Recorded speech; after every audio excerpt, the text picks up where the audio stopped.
Hey, guys. Guess who's back? That's right.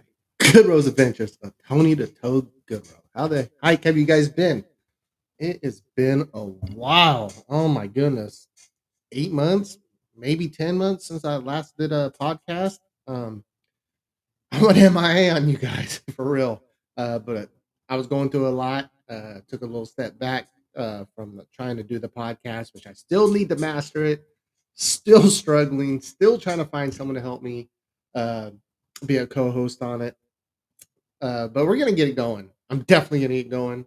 A lot has changed in the last 10 months, or actually 6 months. So I've been through a lot.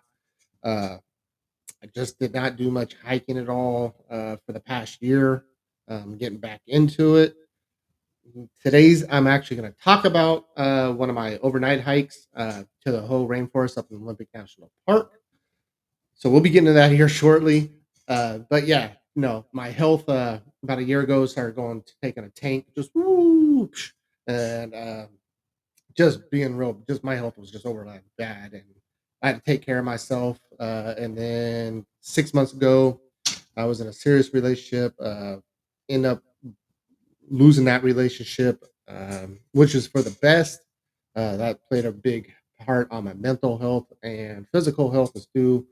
But things are starting to look up. I'm getting back into it. And then, believe it or not, as I started doing a bunch of hiking this summer, I ended up at the beginning of August straining or something to my IT band. So from my hip down to my knee and my shin, um, just cruciating pain. I have cracked ribs before, dislocated jaw, broken face, and all that. And I will tell you what, this has been one of the worst pains I've ever felt. But it's starting to get better. I'm actually going to try to do a short hike this Saturday, possibly. Definitely on September 21st, I'll be doing a hike with a group of people. They'll be coming in from Florida. So I can't wait for that. Um, but I'm just excited. I'm excited to be back with you guys doing the podcast. In this case, I'm trying something new. So I got this program, Restream. Figured I'd try it out, paid for it for a month of subscription to see if it's something I like, see if it's something you guys like. If it is, then I will continue paying for it and doing my podcast this way, more vlogging. So this way there will be video and pictures I'm able to put up as I'm talking. Also, if I could interview guests remotely without having them here, I could have up to 10 people up in this screen. So I'm excited about that. Um, and then I'll still have just a strictly audio podcast that you could download and stuff, which I'm able to separate the audio from here so that way I can just go put that right on to whatever podcasting, and then all this video stuff will be over on YouTube. So I'm pretty excited to see how that is, see what type of response I get from you guys, see if you guys like it better this way. If not, then it'll just be strictly the audio part of things. If you guys end up liking this, I'm definitely going to be putting more of a background back here and stuff. Another positive thing about doing the podcast or vlogging this way is I'm able to push live. So if I wanted to right now, I could push live feed, and then on I got it set up right now on YouTube and on Facebook that I could be doing live, and you guys will be able to interact with me in the comments and stuff, ask me questions and all that uh, on both platforms at the same time. And I'll be able to do everything live and talk to you guys that way and answer questions, or even just pull you guys up in the box and stuff as well and talk to you. So this is interesting, but this is all new to me. I struggled with the podcasting, but hopefully I get better at it. And with your guys' feedback, I promise I will. But if you guys do like this, like I said, I'm definitely changing my background. This is Hike for Mental Health. It's actually a group, a nonprofit group. I ran into them down at Pacific Crest Trail Days down in Oregon. Great group, wonderful. It's mainly specifically towards mental health and all that. They're awesome people. Check them out if you can. Nonprofit organization. Quick shout out to them, right? Uh, but yeah, no. So today I'm going to be talking about my last hike that I did. It was an overnighter in Olympic National Forest on the whole rainforest. I'll have a couple pictures to show on here, so I got to try to remember that I'm not just talking to a camera for video. That for when this goes into the podcast section, that people aren't going to be able to see the pictures. So if I start talking like if you're actually looking at the pictures and just listening to the podcast, I'm sorry. I got to learn how to transition to that. I guess everything should be interesting, trial and error, right? Um, but let's get into it. First, I want to get into this story that happened up here in the North Cascades of Washington. If you've never been to the North Cascades, it is gorgeous up there, and it is a national park. Uh, just beautiful. People come from all over the world to hike up in there. It's unbeatable, really. Just an amazing place. I can't say for the PC tiers, you guys actually go to the North Cascades, like Rainy Pass and all that, and I guarantee you, all those hikers that long distance hikers and stuff packers just love it. Well, there's a hiker named Robert Shook. If you guys haven't heard his story, he went missing on July 31st, I think. A couple days later, I think it was 5 days later. He ended up his vehicle was found at Hannigan Trailhead up in the North Cascades. And when they found his car, there's nothing unusual at that very moment because there's a lot of cars parked at Hannigan Trailhead. So people go out hiking and stuff, right? But when the Rangers noticed that the his windows were rolled down and then a wallet was sitting on the dashboard, they kind of drew a little suspicion to it. So they grabbed it, searched it and stuff. And then they started realizing they had a missing hiker. Um, Now, Robert has supposedly hiked this area before because he lives here in Washington State up north and all that. But and I guess he was saying he wanted to go up there and look because it's been a while and he knows it's changed a lot. There's a lot of trail crews, storms come through, change the terrain up and all that. I don't like my light going off my glasses. So he goes up there and he wanted to see the change and all that. The trail has changed and all that, and the trail crew's always fixing the storm damage and all that. Well, I guess he was only about 5 miles in and stuff, and he actually somehow we don't know what happened, got lost. And hikers that did see him say that they did not see any type of gear that he was even carrying, and no one ever mentioned if he had his 10 essentials. The one picture I saw of the rescue of him um, did not look like he had any type of anything on him, not even 10 essentials. But the hikers that did see him on trail did say that they realized that he did not have no gear for overnight and all that. He was not backpacking, probably just out for a little day hike. And in this case, being only 5 miles, he probably didn't realize he was going to be needing his 10 essentials. So remember, guys, no matter how long your hike is, bring your 10 essentials with you. Uh, Sorry about that. I'm going to turn that off. um, yeah, because you just don't know what you're going to get into. There was one person here in Washington. The guy pulled his car over and ended up walking, I think they said 100, 200 yards away from his car, and he got turned around. And believe it or not, he ended up getting lost just that far away. If you don't know your terrain and stuff, definitely have your 10 essentials because part of your 10 essentials is GPS or map and compass, right? If you take a map and compass, make sure you know how to read it. And there's several REI has map and compass classes. Make sure you take them. Uh, but yeah, not to get off topic.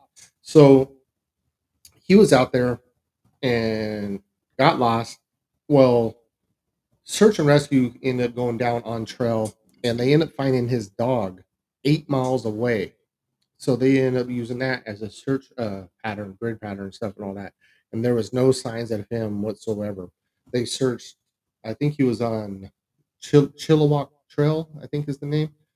They searched on both sides of the area, up and down the trail. Used helos, thermals, search crews, and all that. Well, after so long, he had the worst started being feared since he wasn't found. It's been about 16 days in, still nothing, no signs, no nothing. They're still out there kind of searching, but they're starting to scale back and stuff. Uh, they're fearing the worst for this guy. Well, come to find out on August 30th, a trail crew that was out there uh, clearing away, I think it's the Pacific Northwest Associate Trail Association, uh, was out there doing some trail work. And on their way back, they heard a faint noise, sound, or whatever. And they didn't think anything of it at first, but they realized, like, well, you know what? Let's go investigate it just in case.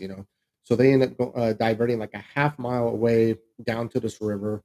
And believe it or not, they found Robert, I guess, just sprawled out on the rocks near the river. He was in very bad shape.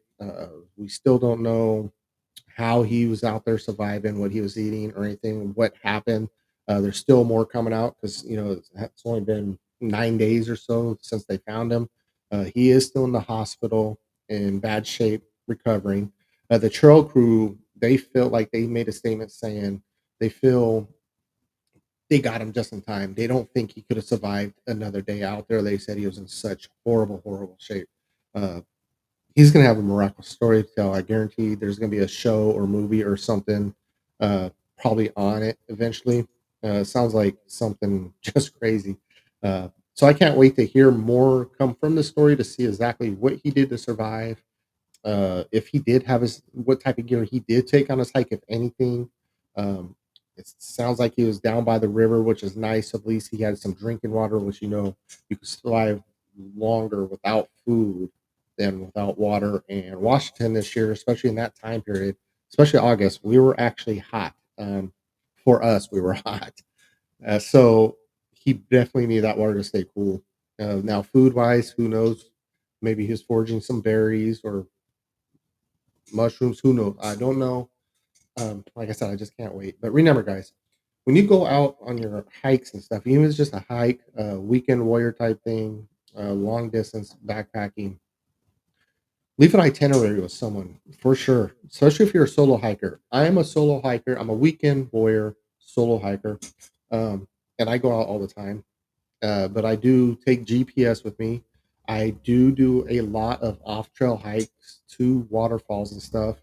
And I'm not gonna lie, there's times once I get through there and stuff, and it's time to turn around after I get to my destination, and I turn around, and I'm like, okay, which way? I look at my GPS, I see exactly because it puts the waypoints and the line on there. I could track right back that way. But I still bring a map and compass just in case, because you don't know if something could happen to that electronic device. But definitely have something out there. And like I was saying, leave our itinerary with someone, especially if you're going overnight or whatever.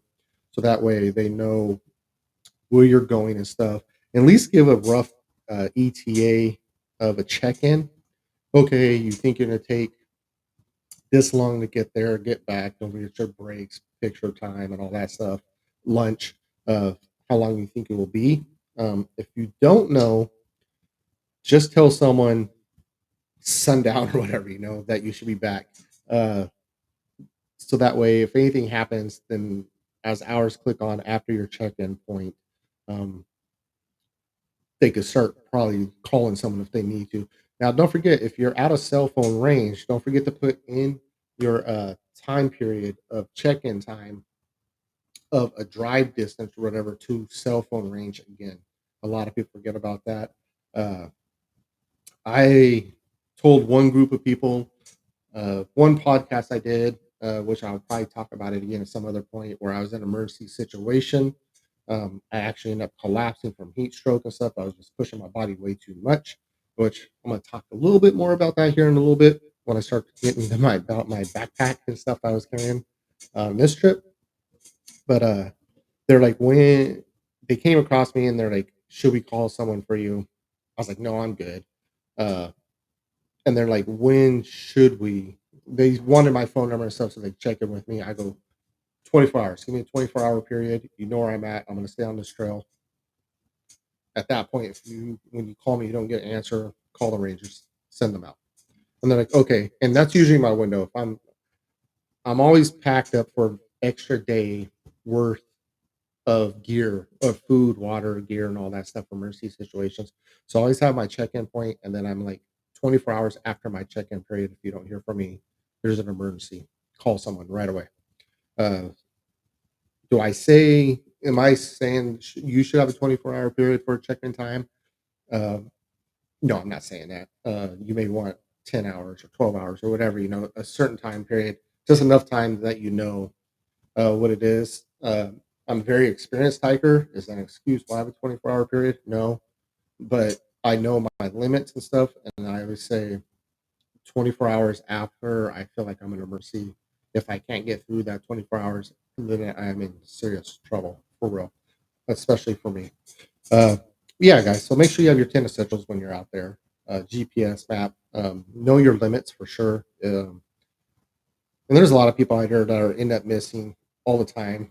Grand Canyon, I was just reading within the last couple of weeks, 6 people have ended up missing. A couple of them they have found uh, passed away, unfortunately. Know your limits. Check your weather reports. Know what you're getting into. Mother Nature is beautiful, nice, just a great mental health relaxation thing, a great exercise. But if you do not respect Mother Nature, she could put the hurt on you for sure. So make sure you know your limitations when you hit these trails, weight wise, everything. And then once again, 10 essentials. Uh, but yeah, so I'm glad Robert was able to be found and he's alive. That's awesome. Can't wait to hear his story. Uh, and later on, when I do the next podcast, I'll let you guys know if I found out any information. Hopefully, I'm going to start doing. I want to do a podcast once a month, but for the next couple of weeks, I'm going to try to push 3 out over the next 3 weeks. So hopefully, in these next couple of podcasts, I'll have an update if there even is an update on that situation there. But but with that being said, fall's approaching us. Summer was hot here in Washington. A lot of other places were hot. A lot of forest fires this year, especially on the whole West Coast. I know the PCT I saw was just shut down all through California, Oregon, a lot of Washington. I feel bad for the class of 2024 and stuff.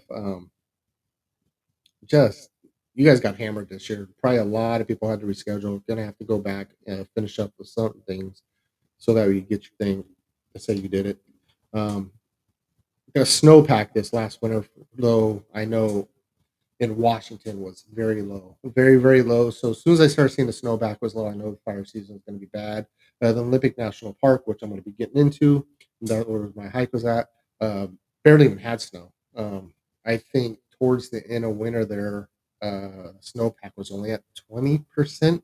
Don't quote me on that, but I know it's extremely low. The national park posted some pictures of areas that are usually just completely covered in snow by feet, and there was nothing at all. One of the podcasts I'll be talking about here in the next couple of weeks is actually a snowshoeing thing I did back during this last winter. I think in January it was. I want to talk about that. I'm going to try to get my buddy who went on it, try to get him on the podcast so we can talk about that, hear a little bit about his life story. I'm still working on that. I don't know if he's going to do it. If not, then I'm going to be doing another solo podcast. All right. So let's get into this one.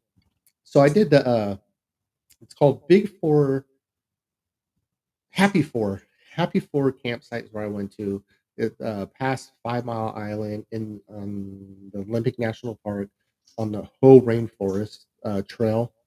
The Hoh Rainforest Trail will actually take you to Mount Olympus. It is a very long trail. This specific day, I did well. This it was a weekend. It was a day in, day out. I was out in the wilderness for a little over 22 hours, I think. Uh, I think I did 14 miles. I did about 14 miles. That was about it. Yeah, just little miles, little guys. That's some people. That's a day hike, which for me it usually is a day hike. But I wanted to backpack and stay the night and stuff, and just enjoy uh, the outdoors. Really.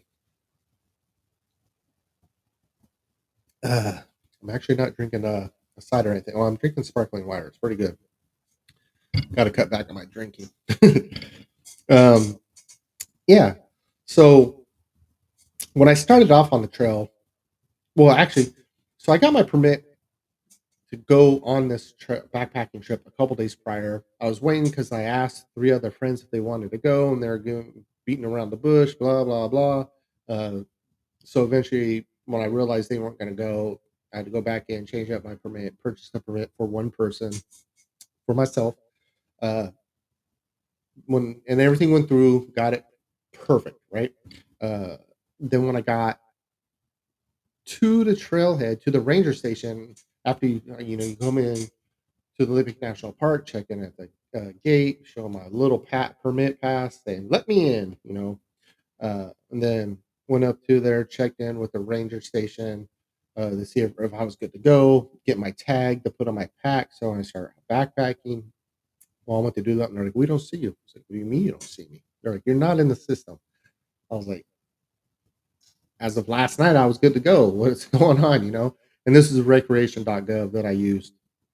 Well, I guess to find out, on my way when I left in the morning, I think I left at like 4 in the morning, and it was about a 3.5, 4 hour drive. Just right before I got out of cell range, um, they sent me an email saying that they ended up revoking my pass because on the thing they asked me if I was a pass holder, and I was like, yes. They're like, what's your pass number? So I put in my pass number, and I guess that's not the pass number they were looking for, which I don't know whatever one. It was my national park pass, but I guess they're like that didn't work, and they revoked my backpacking permit, which I had no idea. And so when I got to the range station, checked in, they're like, "Well, we don't see you and all that." Um, and they're like, "If you go walk around our parking lot and hold your phone up, you may get one bar enough to try to get some internet service and see if you could pull up and see anything." I was like, "All right, well, we could do that." So I went out to the parking lot, walked around, finally got one bar, pulled it up, saw the emails where everything was approved. But then, believe it or not, that's when I saw that email that they sent at 8 in the morning saying they revoked it, pulled it away. Really? You guys couldn't have did this the night before or whatever, not the day of, and you see the dates and all that. I'm supposed to be checking in. That's crazy. And then not even have a note on the system of recreation.gov for the rangers to see in their system.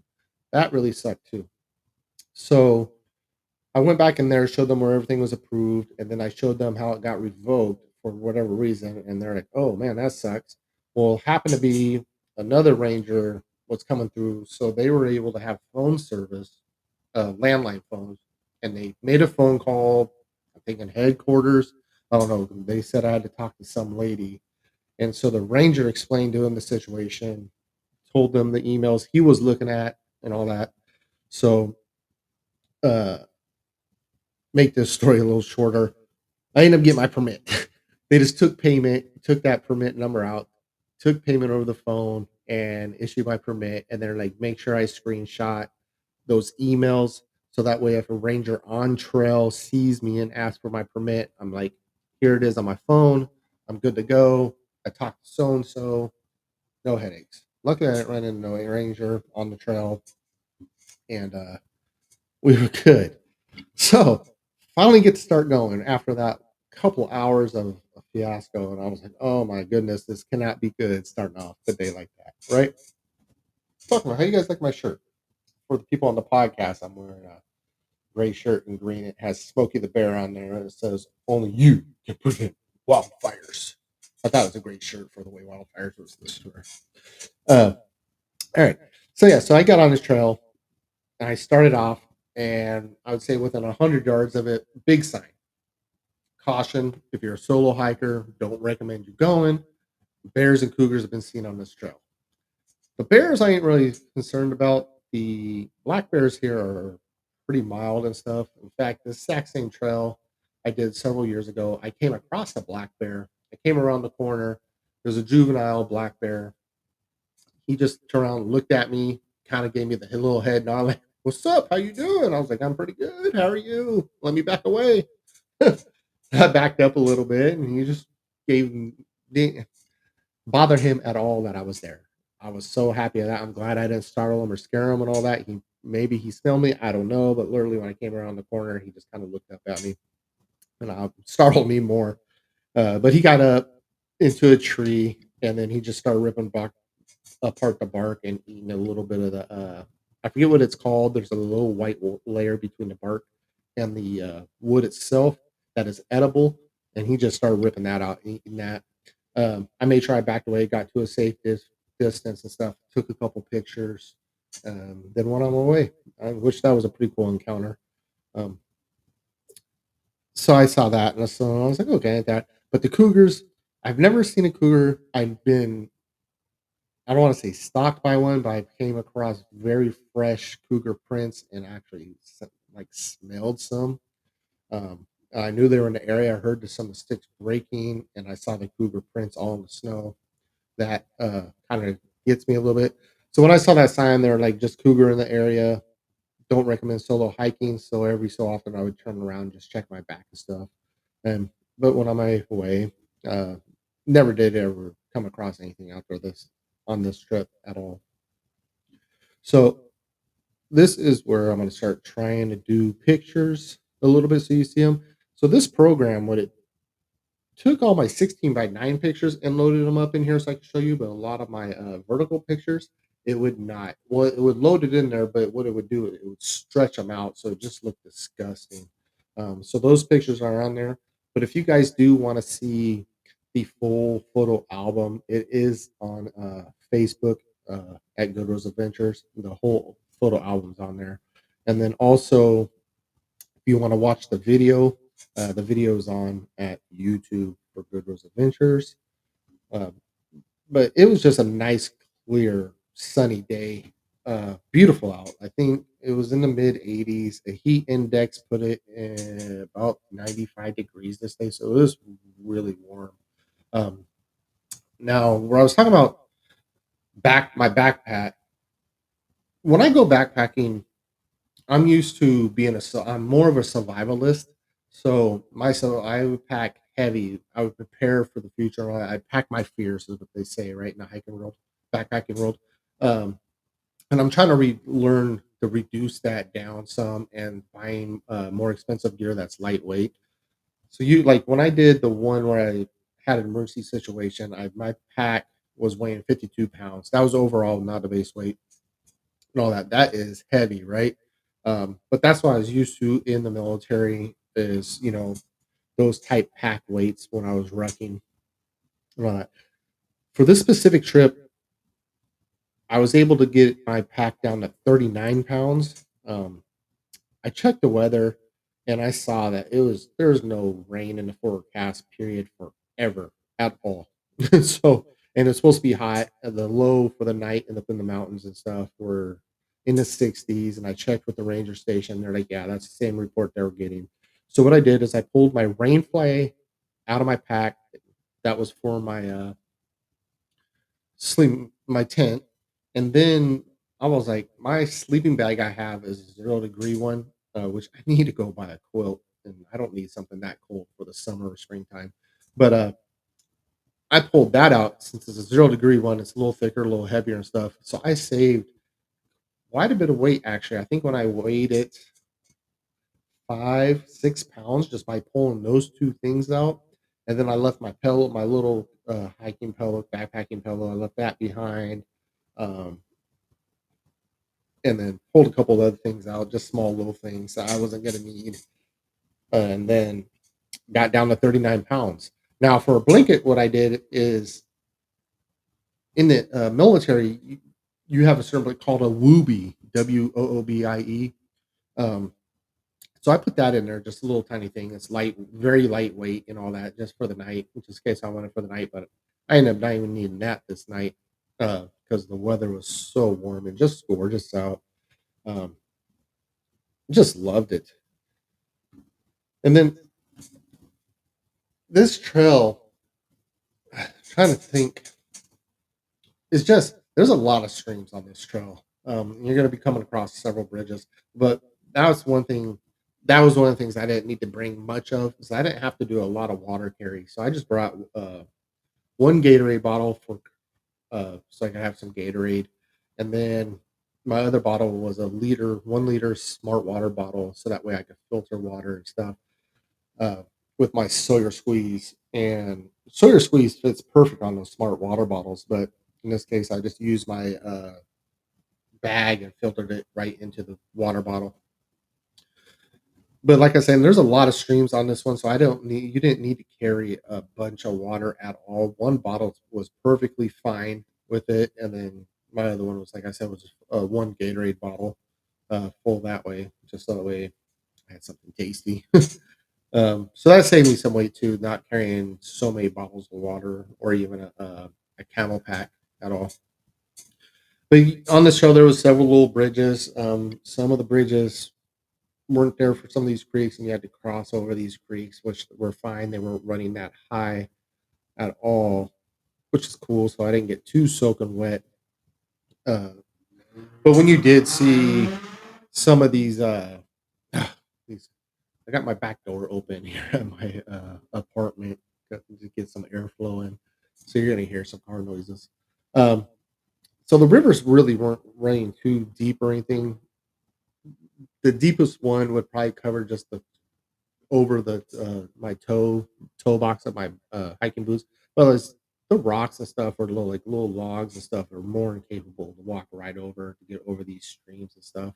There was several of these streams that you had to walk across and stuff. But like I said, it was fine. Especially it felt nice and cool on this day. It was like I said, it was hot, and I started to make sure I started in the morning um, to avoid the heat. Um, there was several little side trails that you I could have went off to. Like one of the bigger ones was to Tom Creek to Mount Tom. I may go back there next year just for a day hike uh, to hit up the Tom Creek Trail. And it looks awesome. I know you got to cross the river and stuff. I don't know if you have to forge the river or if there's some type of bridge or not. But I'm gonna go back next year just as a day hike to go over Tom Creek. But this trail, like I said, the whole Rainforest Trail will take you all the way to Mount Olympus, and a lot of the mountaineers are on this trail. This trail is just wonderful overall. The backpackers I came across were just amazing people. They were so friendly, nice, talked it out, talked to different equipment and all that. I just loved it. Um, because usually some of these other backpackers I come across, depends where I'm at, are a little snooty and snotty, just do not want to talk to me. Um, but I guess the way I dress out on trail, I look like, my color I like to wear is like a forest green or OD green and stuff. So I kind of give off vibes, and I guess I just have a resting bitch face, says don't talk to me or whatever. I don't know. But if you actually ever see me on the trail, I'm very talkative, very nice. Always try to carry on a little bit of a conversation unless we're both on the go. So yeah, if you guys ever see me, which you guys will know it's me, I'll have be wearing like this Good Rose Adventures hat on or something, or if you see me in my videos and stuff, you'll definitely know. Um, like I was saying, this is just a gorgeous. This day was much needed for me, especially getting back on the trail and stuff. Now this hike, I think is my third hike this summer in. My first one, which I'll be getting to, I was been trying to get my buddy who went on to that backpacking trip, because that was an overnight trip, to come on here to with me on here about our little backpacking trip. And that was my first one back, getting back into things. Um, so yeah, this was my third one. I'm doing this for my first podcast of, I don't know if this would be season two, but getting back into podcasting and all that. But 5 Mile Island is just a nice little area. That's usually if you're a day packer, and that's the picture I'm showing here. Um, is of 5 Mile Island when you're first coming in. So 5 Mile Island is usually your turnaround point for day hikers and stuff. So it'd be 5 miles in, 5 miles out, and all that. For backpackers, there's several camping spots all through here with the nice river right there. Um, a little privy you could use. Just a great little area to chill, hang out. This hike is family friendly, kid friendly and stuff. If you guys want to backpack for overnight, and like I said, there's actually at 5 Mile Island uh, the river area. There's like a little area as the river comes in, and you could just sit in it, chill, splash around, and all that. Now, 5 Mile Island, at first I was gonna get my permit to camp there and stuff. There was several campers there, backpackers there. I would say 2025 on that. Which I guess if I would have sat there, camped there that night, it would have been cool because I would probably would have had people to talk to. Um, but usually I don't ever approach other backpackers because I just don't get welcomed by that. But I, like I said, once again, I think it's just the way I look. So people just don't want me around or talk to me. So that's where I end up, got my permit to Happy Four, which Happy Four is just like four little campground sites for backpackers. Uh, that just chill little area, which I'm trying to figure out how to describe it. It's almost like just a slide little side trail that I think the rangers or someone thought would be cool. It's very covered in a lot of trees. One little creek, but you're right there on the river too, but in the tree line, so you're getting a lot of shade from it and all that. With the little creek that's behind you and all that. And you come across a lot of falling trees too, which from the storms, but the name in itself for the trail, the whole rainforest, it's an official rainforest recognized around the world and stuff. And it gets a lot of rain there. Um, so the storms that come through there and a lot of the rotted trees just gives it that scenery for sure. But the Happy Four is not much further. I think another half mile, three quarters of a mile past 5 Mile Island. So at Happy Four campground, there is no privy. So you need to break out your little trowel and dig, your little cat hole and stuff. Well, since I saw that 5 Mile Island had a privy and stuff, if I had to use the bathroom and stuff, I would take that half mile trek back and then come back to my campsite. Which you'll see me talking about that in my YouTube video on the trip because I swear I said privy enough times to make it a drinking game, which is kind of funny. Um, then I finally, when I got into Happy Four, crossed a little creek and all that, set up my camp, went and took my bear canister because bear canisters are required in this area because there is a lot of black bears. Olympic mountains have a lot of black bears in general. Uh, I didn't come across any this day, but like I said, they're pretty all calm and stuff, especially if you know what you're doing and all that. I did come across one guy when I did run to that black bear. He was like, "Oh, black bear, they're nothing better than a small little dog. You walk right up and pet it." I was like, "The hell if you can," but that's what you believe, guy. Okay. Uh, but I set up my tent, which I have a Kelty 2 tent. It's a 3 season tent, two person. Uh, I didn't get the one person, which I probably could have saved a little bit of weight if I did, but I like to have a little bit of extra room to throw my gear inside. Even though I have a vestibule when I put my rain fly on there, but this day I did not have my rain fly. But I just don't ever want to take the chance of some type of whatever crawling into my backpack and all that if I put it under the vestibule at nighttime anyway. Um, but it was nice and comfortable and all that. Excuse me. Plus, they not too far. I would say about a quarter mile up trail from my campsite. There was an emergency shelter, wood shelter that they do have there. So if I knew if like a surprise little rainstorm or whatever came through, I could even pack up my stuff and just run up the trailhead and just sleep under that little wooded shelter that is there. These wood shelters are probably something more that you would see on the AT. I don't even know if the PCT has them, to tell you the truth. I've never really seen pictures. Now, I've never done the PCT, the CDT, or the AT. I would love to, but the way my bank account is set up, yeah, it won't let me. But yeah, so there's this little wood shelter as you can see right here in the picture. Sorry, podcast section of words. I can't see it. But yeah, that is so that's one reason why I took off because I did my research before going on the hike. And when I saw this was there, that's one reason why I made the decision not to bring my rain fly when I saw it wasn't supposed to rain and all that. But being so warm out there and all that, I did go play in the river. The river was felt so good. I was walking up and down it, sat in it a little bit, cooled off. Like I said, it was in the mid 90s and all that. It was great.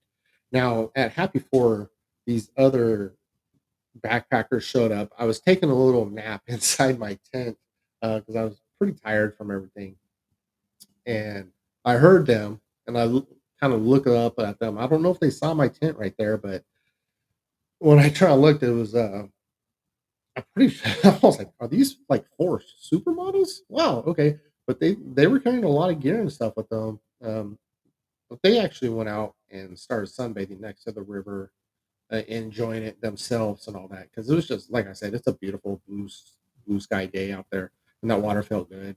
Um, they really didn't talk to me. Like I said, people probably just look at me and all that. So I try to stay away from them as much as I can.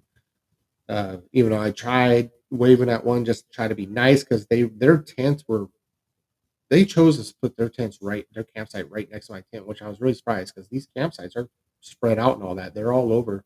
Well, there's four of them all over, but there's some other ones a little bit further down that were really nice on an embankment stuff of the river. All that. So I was kind of surprised, like all these sites were open, and I was the only one there, and they decided to put their tents right by mine. I would say 10 yards at the furthest. So probably they probably regret it later on because I probably ended up snoring that night. They probably were not happy. I ended up packing my about 4:30 in the morning. I think I woke up, packed up camp in the middle of it when it was still dark time. So that way I hiked backpack back out because I did not want the heat because I know the heat was supposed to be worse the next day. So I was trying to avoid that. But like I said, I was out there though, just enjoying it. And then when it came down to dinner time, I set up my little MSR pocket rocket and all that down by the river. Cooked me a nice little dinner and stuff. Uh, got some of that hot food in me. Tasted so good too. Uh, it was amazing. And then I came across a little frog or a toad or whatever it was. I almost stepped on him when I was walking through the water, but he was up on this like rock, like a flat rock, just sunbathing away, and he did not care. He let me get real close to him, almost step on him. He just sat there and just looked at me, got my camera right up in his face, and almost like he wanted to pose for it or something. I don't know. I'm surprised he didn't smile.